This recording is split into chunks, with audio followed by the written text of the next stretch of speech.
이재명 후보의 요새 발언이 좀 논란이 되고 있잖아요. 네. 네. 그 논란되는 발언들에 대해서는 어떻게 평가를 하세요? 이재명 의원께서 앞으로 말씀하실 때 앞에 이건 진담입니다. 이건 농담입니다. 이건 농담 반, 진담 반 이렇게 아예 말씀을 해주셨으면 좋겠습니다. 예.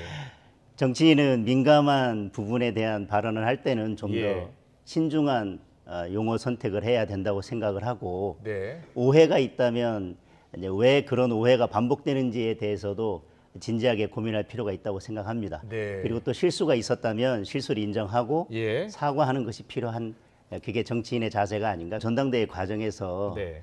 민주당 당대표 후보로 나오신 분도 분명히 사법 리스크가 있다. 네. 이렇게 말씀을 하셨습니다. 예. 뭐 이재명 의원으로서는 그 부분에 대해서 뭐 그와 같이 말씀하실 수 있겠지만 네. 지금 많은 국민들은 사법 리스크가 있다고 그렇게 생각을 하실 겁니다. 네, 네. 예, 그런 사법 리스크가 결국은 이재명 의원 개인의 리스크로 이어질 수도 있고 네. 당대표가 된다면 민주당의 리스크로 이어질 수도 있을 것입니다. 네. 그리고 건강한 여당과 야당의 협치를 통해서 민생을 신속하게 해결해 주기를 바라는 국민들의 입장에서는 그것은 또 국민들의 리스크라고 인식할 수도 있을 것 같습니다. 예. 지난 대선 당시 이제 건진법사로 불린 무속인 전모 씨 이야기인데 대통령 부부와 뭐 친분을 사칭해서 이권에 개입했다 이런 의혹이 제기가 됐고요. 대통령실은 공직기강 비서관실을 통해서 조사하겠다 그런 입장이죠. 네네. 예. 추가로 뭐 나온 건 없죠. 뭐 따로 나온 것은 없습니다만 예.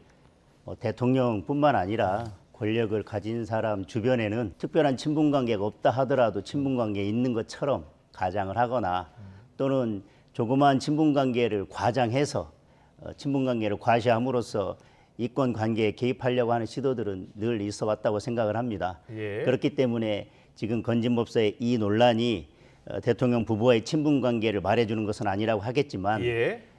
대선 당시에서부터 문제가 되었던 인물이기 때문에 이 부분에 대해서는 국정의 신뢰 확보나 여러 측면에서 정확한 사실관계를 조사하고 의혹을 해명하고 그 부분에 대한 여러 가지 국민적 의혹을 해소할 필요가 있다고 생각을 합니다. 금요일에 상임 정국위를 열기로 한 거죠. 네. 그리고 다음 주 후일. 다음 주 화요일이죠. 화요일 날 정국위를 여는 것이고요. 거기서 이제 비대위로 가는 것이 최종 결정되면 바로 이제 비대위원장을 권성동 원내대표가 임명하는 겁니까? 지금 그 부분에 대해서는 당원 당규상 논의가 있는 걸로 알고 있습니다. 그렇죠. 당원에는 당 대표나 권한대행이 임명할 네. 수 있는데 네. 그걸 당원을 바꿔서 직무대행인 원내대표도 임명할 수 있도록 한다는 거죠. 네네. 예. 예. 어떻게 상임 될 것 그래서 같습니까? 상임 전국위에서 그 문제까지를 아울러서 지금 할 것 같습니다. 분위기는 어떻습니까? 그냥 가는 겁니까? 뭐 당내 분위기는 이미 의원총회에서도 비대위로 가는 것으로 결정이 됐고 또 그 절차를 위해서 이미 최고위원회에서도 뭐 절차에 있어서 다소 이런저런 이야기들이 나오고 있긴 합니다만 최종적으로는 비대위를 가기 위해서 상임 전국위원회와 전국위원회에 소집을 요구한 상태이기 때문에 네. 지금으로서는 비대위로 간다고 보아야 할 것 같습니다. 중진 의원들 한마평에 오르는 의원들 좀 있던데요. 그것은 비대위를 관리형으로 갈지 쇄신형으로 갈지 하고 연관이 되어 있다고 생각을 합니다.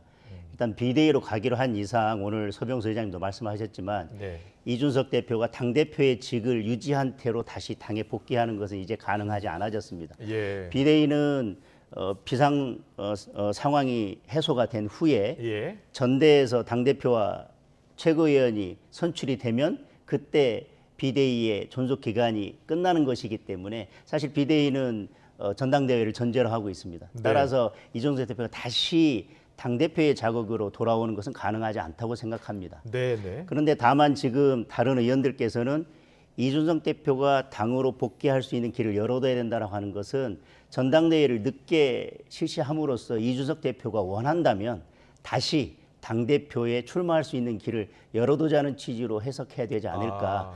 그렇다면 결국은 비대위 기간이 길어질 수밖에 없는데 예. 그러면 당의 외연도 확장할 수 있고 지금 당의 여러 가지 문제점들을 해결할 수 있는 쇄신형 비대위원장이 필요할 것이고 그러면 그 부분에 대해서는 외부에서 비대위원장을 모셔오자라고 하는 논의가 더 힘을 받을 것입니다. 그러나 그게 아니라 지금 당 상황이 비상하기 때문에 이 상황을 조기에 해결하는 조기 전당대회가 필요하다고 하면 당 내에 관리형 비대위원장이 더 선호될 가능성이 높다 생각합니다. 6개월 당원권 정지 중이잖아요. 이준석 대표요. 근데 그 효력 정지 가처분 신청을 만약에 내게 되면 그게 이제 수용될 가능성이 있다. 홍준표 시장도 그렇게 이야기를 하고 어제 서병수 의장도 그렇게 이야기하더라고요.